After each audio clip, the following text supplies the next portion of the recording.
नमस्कार दोस्तों, स्वागत है आपका हमारे YouTube चैनल पर। आज का हमारा टॉपिक है फेमस पर्सन। हम उन प्रसिद्ध व्यक्तियों के जीवन के बारे में आज जानेंगे जो कि आपके एग्जाम पॉइंट से काफ़ी ज़्यादा इंपॉर्टेंट है और उनसे रिलेटेड जितने भी आपके प्रीवियस ईयर में क्वेश्चन आए हैं हम उनका भी आज डिस्कस करेंगे। तो समय खराब ना करते हुए वीडियो को शुरू करते हैं। पहला क्वेश्चन देखते हैं, स्वतंत्र भारत के एक राज्य की प्रथम महिला राज्यपाल कौन थी? तो दोस्तों इसका सही आंसर होगा option number D, Sarojini Naidu. दोस्तों आप अक्सर कन्फ्यूज हो जाते होंगे सुचेता कृपलानी और सरोजिनी नायडू के बीच। जो सुचेता कृपलानी थी वो भारत की किसी भी राज्य की प्रथम महिला सीएम रही हैं, मुख्यमंत्री रही हैं, और सरोजिनी नायडू रही हैं वो गवर्नर रही हैं। तब सरोजिनी नायडू के जीवन पर एक नज़र डालते हैं। इंपॉर्टेंट फैक्ट, 13 फरवरी 1879 हैदराबाद में इनका जन्म हुआ। 2 मार्च 1849 को लखनऊ में इनकी मृत्यु हो गई। अब एग्जाम में बड़ा इंपॉर्टेंट क्वेश्चन बनता है, इनको नाइटिंगेल ऑफ इंडिया, भारत की कोकिला के नाम से जाना जाता था। She was appointed as the president of Indian National Congress in 1925। इन्हें भारत नेशनल कांग्रेस की प्रथम भारतीय महिला अध्यक्ष के रूप में नियुक्त किया गया। यहाँ पे भी कन्फ्यूजन आती है, अगर प्रथम महिला अध्यक्ष पूछा जाता है कांग्रेस की तो एनी बेसेंट आंसर होता है, अगर प्रथम भारतीय महिला अध्यक्ष पूछा जाता है तो इसका आंसर होता है सरोजिनी नायडू। अगला क्वेश्चन देखते हैं इसमें, Sarojini Naidu only women with Mahatma Gandhi during salt Satyagraha. तो सरोजिनी नायडू एकमात्र महिला थी जो कि गांधी जी के साथ नमक सत्याग्रह में 1930 में गई थी। अगला क्वेश्चन देखते हैं, क्वेश्चन नंबर 2, भारत रत्न पाने वाली प्रथम भारतीय महिला कौन थी? तो इसका सही आंसर होता है option number B, Indira Gandhi. अब इंदिरा गांधी के जीवन से रिलेटेड इंपॉर्टेंट फैक्ट देखते हैं। 19 नवंबर 1917 को प्रयागराज उत्तर प्रदेश में इनका जन्म हुआ था और इनकी जो हत्या की गई थी 31 अक्टूबर 1984 को नई दिल्ली में की गई थी। इनके पति का नाम फिरोज गांधी था जिनसे इनका विवाह 1942 में हुआ था। इनके 2 पुत्र राजीव गांधी और संजय गांधी राजनीति में काफ़ी ज़्यादा सक्रिय रहे हैं, आप जानते होंगे। शी वॉज द फर्स्ट, जो एग्जाम के लिए इंपॉर्टेंट क्वेश्चन बनता है, she was the first female prime minister of India. वह भारत की प्रथम महिला मुख्य प्रधानमंत्री रही हैं और अब तक एकमात्र प्रधानमंत्री रही हैं जो कि महिला थी। अगला क्वेश्चन देखते हैं, क्वेश्चन नंबर 3, भारत में परमाणु ऊर्जा का जनक किस वैज्ञानिक को कहा जाता है? तो दोस्तों इसका सही आंसर होगा Homi Jehangir Bhabha, option number B. अब इनके जीवन में भी एक नज़र डालते हैं। इंपॉर्टेंट फैक्ट, 30 अक्टूबर 1909 को मुंबई में इनका जन्म हुआ था और इनकी मृत्यु 24 जनवरी 1966 को माउंट ब्लैक में हुई थी। इनकी दोस्तों में जो मृत्यु हुई थी वो एक विमान दुर्घटना में थी। लोगों का मानना है कि वो विमान दुर्घटना नहीं, उसको क्रैश कराया गया था अमेरिका द्वारा। अमेरिका नहीं चाहता था कि भारत एक परमाणु संपन्न देश बने, लेकिन इसके आज तक प्रमाण नहीं मिले हैं, ये एक कॉन्स्पिरेसी थ्योरी मात्र ही रह गई है।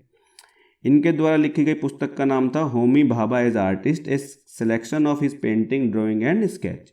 इनको पद्म भूषण से सम्मानित किया गया है। और जो इम्पोर्टेंट क्वेश्चन आपके एग्जाम के लिए बनता है वो बनता है, he is the founder of BARC. ये भाभा एटॉमिक रिसर्च सेंटर के संस्थापक थे। अगला क्वेश्चन देखते हैं, क्वेश्चन नंबर 4, क्रिस्टोफर कोलंबस ने किसकी खोज की थी? तो दोस्तों क्रिस्टोफर कोलंबस ने, जब हम क्वेश्चन को पहली नज़र में देखते हैं ऑप्शन के साथ में भारत, अफ्रीका, वेस्ट इंडीज़ और ईस्ट इंडीज़, तो हम अमेरिका को खोज रहे होते हैं, क्योंकि हम अक्सर देखते हैं कि पढ़ते हैं क्रिस्टोफर कोलंबस ने अमेरिका की खोज की। अमेरिका ऑप्शन में नहीं है तो इसका सही आंसर होगा वेस्ट इंडीज़। दोस्तों क्रिस्टोफर कोलंबस वेस्ट इंडीज़ के रास्ते होते हुए अमेरिका पहुंचा था। अब इंपॉर्टेंट फैक्ट देखते हैं क्रिस्टोफर कोलंबस के। इनका जन्म 1451 में इटली में हुआ था और 20 मई 1506 में स्पेन में इनकी मृत्यु हुई थी। दोस्तों एक बार पेपर में आया था कि जो क्रिस्टोफर कोलंबस के कहाँ के मूल निवासी थे? तो दोस्तों ये कहाँ के मूल निवासी थे? इटली के मूल निवासी थे, लेकिन ये स्पेन के एक समुद्री यात्री बाद में बन गए। ये जब अमेरिका पहुँचे तो इन्होंने वहाँ एक जनजाति जो देखी उसको इन्होंने रेड इंडियन नाम दिया। ये सब क्वेश्चन आपके प्रीवियस ईयर में पूछे गए हैं, तो आपको ये पता होना चाहिए। अगला क्वेश्चन देखते हैं, क्वेश्चन नंबर 5, भारत में किसी उच्च न्यायालय की मुख्य न्यायाधीश होने वाली प्रथम महिला कौन थी? तो इसका सही आंसर होगा ऑप्शन नंबर ए, लीला सेठ। अब लीला सेठ के जीवन पे एक नज़र डालते हैं। इनका जन्म 20 अक्टूबर 1930 को लखनऊ में हुआ था और 5 मई 2017 को इनकी मृत्यु नोएडा में हो गई। लीला सेठ से रिलेटेड 2 क्वेश्चन बनते हैं दोस्तों। जो लीला सेठ थी वो दिल्ली हाई कोर्ट में जज के रूप में कार्य करने वाली प्रथम महिला थी। अभी तक ये चीफ जस्टिस नहीं बनी है, ये केवल क्या है, दिल्ली हाई कोर्ट में जज के रूप में कार्य कर रही हैं। लेकिन जब चीफ जस्टिस जो बनती हैं वो बनती हैं आपके हिमाचल प्रदेश राज्य की बनती हैं। तो चीफ जस्टिस के रूप में कार्य करने वाली प्रथम भारतीय महिला कौन थी? लीला सेठ थी। अगला क्वेश्चन देखते हैं, क्वेश्चन नंबर 6, मदर टेरेसा का जन्म कहाँ हुआ था? तो दोस्तों मदर टेरेसा का जन्म हुआ था वो उस्कूप में हुआ था। अब इनके जीवन पर भी एक नज़र डाल लेते हैं। इंपॉर्टेंट फैक्ट, 26 अगस्त 1910 को उस्कूप नॉर्थ मैकेडोनिया, उस समय जो नाम था, में इनका जन्म हुआ था। जो इनकी मृत्यु हुई थी 5 सितंबर 1997 में कलकत्ता में इनकी मृत्यु हुई थी। अब दोस्तों इन्होंने अपना जीवन का लगभग आधे से अधिक भाग भारत में सेवा के रूप में, नन के रूप में दिया था। तो इनको भारत का सर्वोच्च नागरिक सम्मान भारत रत्न से सम्मानित किया गया था और इनको नोबेल प्राइज़ भी मिला था और इनको ऑर्डर ऑफ इस्माइल से भी इन्हें सम्मानित किया गया था। अगला क्वेश्चन देखते हैं। डॉक्टर APJ अब्दुल कलाम हैं स्वतंत्र भारत के 11वें राष्ट्रपति। तो ऑप्शन नंबर डी इसका क्या होगा? सही आंसर होगा। अब APJ अब्दुल कलाम के जीवन से रिलेटेड इंपॉर्टेंट फैक्ट देखते हैं। 15 अक्टूबर 1931 को रामेश्वरम में इनका जन्म हुआ था और इनकी जो मृत्यु हुई थी 27 जुलाई 2015 को शिलोंग में इनकी मृत्यु हुई थी। इन्हें भारत रत्न से सम्मानित किया गया है, होवर मेडल से इन्हें सम्मानित किया गया और पद्म विभूषण से इन्हें सम्मानित किया गया। अब देखो एग्जाम में जो अक्सर क्वेश्चन पूछा जाता है, ये इनकी पुस्तक है wing of fire. Wing of fire किसकी रचना है? तो डॉक्टर APJ अब्दुल कलाम ने ये पुस्तक लिखी है। दूसरी पुस्तक का नाम है इनका Indian T20 ignite minds indomitable spirit. ये इनकी बाकी पुस्तकों के नाम हैं। अब देखो एग्जाम में जब पूछा गया वो यही पूछा गया है, he is also known as president and people's president and missile man of India. इन्हें भारत जनता का राष्ट्रपति और मिसाइल मैन के नाम से भी इनको संबोधित किया जाता है। अगला क्वेश्चन देखते हैं, क्वेश्चन नंबर 8, पंडित जवाहरलाल नेहरू ने किस जेल में रहकर भारत की खोज नामक पुस्तक लिखी? तो इसका सही जवाब होगा ऑप्शन नंबर डी, अहमदनगर में की जेल में रहकर इन्होंने डिस्कवरी ऑफ इंडिया नामक पुस्तक लिखी। अब इनके जीवन से रिलेटेड इंपॉर्टेंट फैक्ट देखते हैं। इनका जन्म 14 नवंबर 1889 को प्रयागराज में हुआ था और इनकी जो मृत्यु हुई थी 27 मई 1964 त्रिमूर्ति भवन नई दिल्ली में हुई थी। इनको भारत रत्न दोस्तों 1955 में दिया गया था। अब इनकी पुस्तक डिस्कवरी ऑफ इंडिया, जो आप पहले ही देख चुके हैं, Bharat Ek Khoj, glimpses of the world history, letter from a father to his daughter नामक इनकी ये क्या है? प्रसिद्ध पुस्तकें हैं।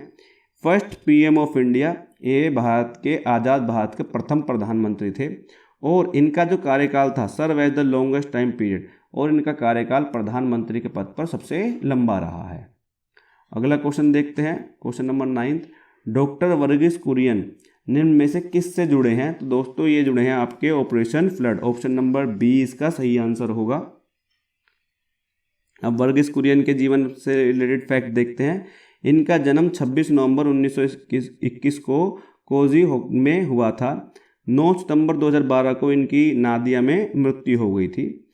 इनको milk man of India, Bharat का दूध वाले के नाम से जाना जाता है क्योंकि श्वेत क्रांति में इनका विशेष योगदान रहा था। इन्हें Ramon Magsaysay award for community leadership से भी सम्मानित किया गया है। क्वेश्चन नंबर 10 देखते हैं। असंभव शब्द मूर्खों के शब्दकोश में पाया जाता है।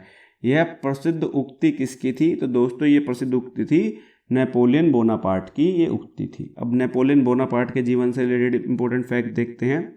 इनका जन्म 15 अगस्त 1769 में हुआ था और इनकी मृत्यु 5 मई 1921 में हो गई थी।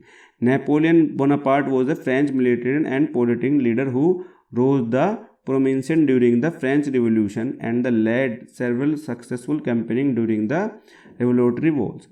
दोस्तों ये एक फ्रांस के योद्धा रहे हैं और एक लीडर रहे हैं जिन्होंने अपने जीवन में बहुत से युद्ध लड़े हैं और सब में इनकी जीत हुई थी। जो पेपर के पॉइंट्स इंपॉर्टेंट है, इनकी जो हार हुई थी वो हुई थी वाटरलू में।